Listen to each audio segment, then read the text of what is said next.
Sud Radio, ça va mieux en le disant.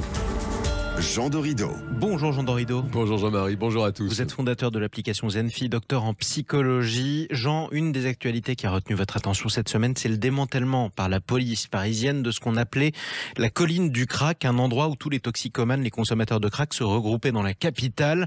Attardons-nous un peu sur ceux dont on ne parle jamais, c'est-à-dire les consommateurs de cette drogue dure et bien sûr interdite. Comment tombent-ils dans une telle dépendance? Pourquoi font-ils ça?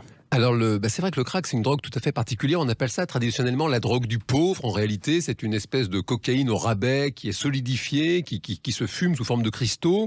Et alors, il y a des chercheurs depuis toujours qui, traditionnellement, aiment croire qu'il y a des traits de personnalité qui, finalement, auraient tendance à encourager la consommation de drogue, la recherche d'expérience, la difficulté à éprouver du plaisir, seraient comme ça des traits qui pousseraient la consommation. Alors, en réalité, on se rend compte que c'est plutôt le contexte qui pousse à consommer, et typiquement la drogue du pauvre, le crack, c'est la misère sociale qui finalement pousse les personnes qui sont vraiment au bout du rouleau, au fond du gouffre, à consommer cette drogue dure. Et à tomber dans une spirale épouvantable. Alors Jean, pourquoi un individu, un jour, commence à consommer du crack? Eh bien, on va dire que c'est le mauvais endroit au mauvais moment. Précisément, la personne est dans la misère. On a des personnes typiquement qui ont des parcours de migration très difficiles, qui parfois sont traumatisés par des guerres, par des épreuves de vie terribles.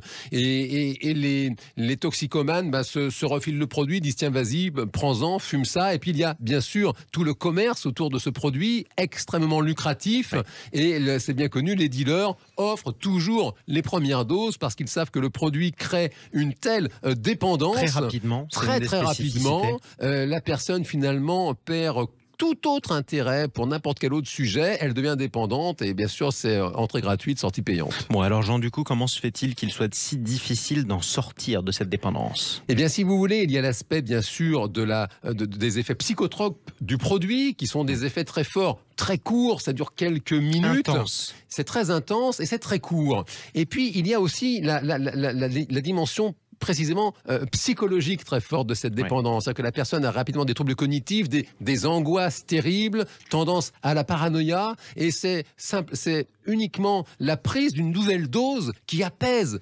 précisément ce malaise. Et pour sortir finalement de cet engrenage, de ce cycle infernal, c'est tout un écosystème à reconstruire, c'est toute la question de la prise en charge. Les cures, si vous voulez, ne fonctionnent pas parce qu'on sort la personne de son écosystème, certes, mais un jour elle y retourne, et lorsqu'elle y retourne, les mêmes causes produisant les mêmes effets, elle retombe à nouveau dans la drogue. Malgré justement les effets ravageurs pour la santé des consommateurs, il faut le voir, notamment la transformation physique du visage d'un consommateur de crack, c'est absolument épouvantable. Vous prenez 40 ans quasiment en quelques mois de consommation.